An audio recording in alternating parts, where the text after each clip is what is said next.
Good evening, this is Jennifer McCreath's. Today is Tuesday night, July 3rd, 2012. I'm standing in my home in St. John's, Newfoundland with a hairpiece that's not really on straight properly. Anyway, I want to talk a little bit about Thorburn Road and the protests. And hang on, we got a cat here. Hi, Dan. Sorry about that. Cats love to interfere in the videos, but yeah, serious issue. Car accident with a pedestrian ended up in the death of a lovely young lady, and citizens are suggesting that we need more crosswalks on Thorburn Road because it's it's an inconvenience to ask people to walk all the way down the street to get to the nearest crosswalk. Two, because there's dangerous driving. So I did a little experiment today, folks. I literally pulled out my stopwatch on my way home from the mall, did a casual walk from Moss Heather Drive all the way up to Mount Scio Drive. Took me 3 minutes. So that means if you're at the midpoint and you need to get across without a crosswalk, you have to add 3 minutes to your trip. That's one way. On your way home, obviously, there's another 3 minutes to your trip, so that's 6 minutes. Plus, you have to press a button and wait to get a walk signal so you can actually safely walk across the street. Well, the first time took me 30 seconds, the second time took me about 45 seconds, so it took me basically what we're suggesting is that the status quo, pedestrians require an additional 7 minutes and 15 seconds to get to the store and back. Okay, that is what it is, okay? I can understand why people might not want to add that amount of time to their trip, and I can see why jaywalking across the street might be a preferable option. More importantly of notice, during that 7 minutes and 15 seconds, here's what I observed. A grand total of 6 cars, in my amateur opinion, appeared to be speeding. I saw 2 vehicles change lanes without signaling. I saw 2 vehicles make what I would consider dangerous maneuvers, weaving in and out of traffic. I saw one driver clearly talking on a cell phone while driving, and I saw one driver who appeared to be utilizing some sort of a computer to send a text message while driving. To me, that's the real story here, folks.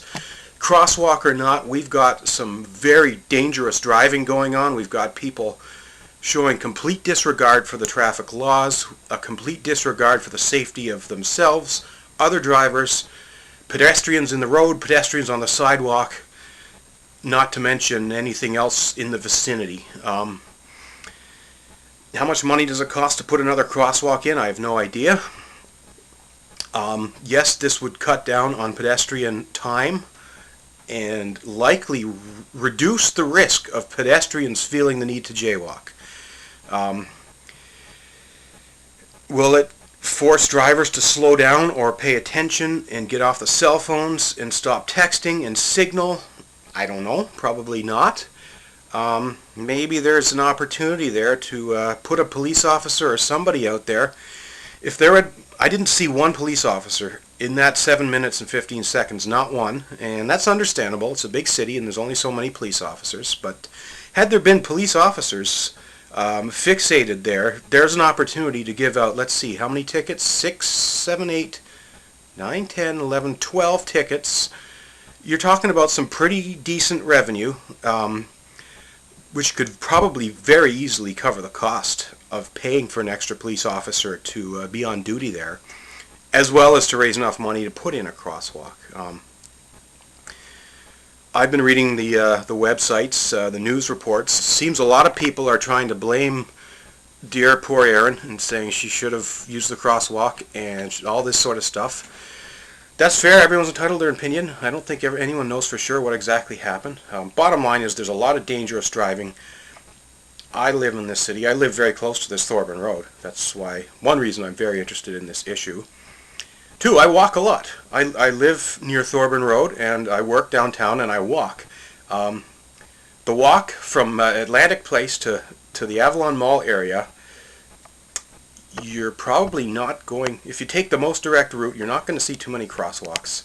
If I would have to count the amount of times I jaywalked in order to get home in a straight line as per Google Maps directions, if I were to seek out crosswalks every time I needed to get across, I would probably quintuple the amount of time it takes. So it's just not a very pedestrian friendly grid of streets. Bad enough to lose one person. That person right there. I've pinned her up on the wall. Beautiful Erin. The folks protesting on the news say they've witnessed many other accidents there, and I really don't want to have to bury another person. That volleyball team is a team that I follow closely. I've sat in the stands and gone to many of those games. It just really hurts, and it could be anyone. I don't know who it's going to be, the next victim, but I also noticed in that 7 minutes and 15 seconds, I saw jaywalkers. I saw a mommy with a little kid, couldn't have been more than 3 years old, exactly where Erin was hit, jaywalking across the street rather than going down to the crosswalk. So it would just be awful to see those people get hit as well. So I'm asking to please consider either a crosswalk or a stoplight.